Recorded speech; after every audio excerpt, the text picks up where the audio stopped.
Welcome back to another technical deep dive here in the debug zone. Today we're tackling a big question and breaking it down with insights from other users.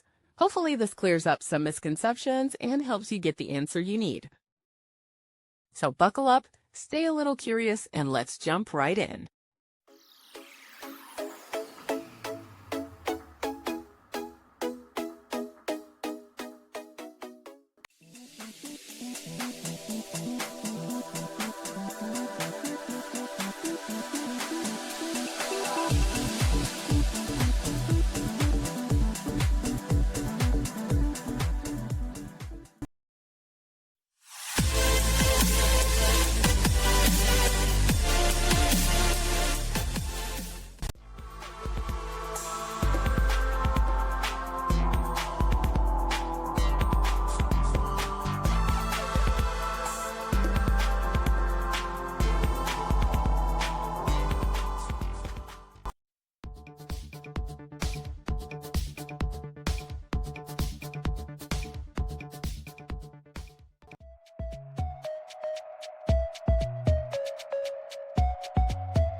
And that's a wrap.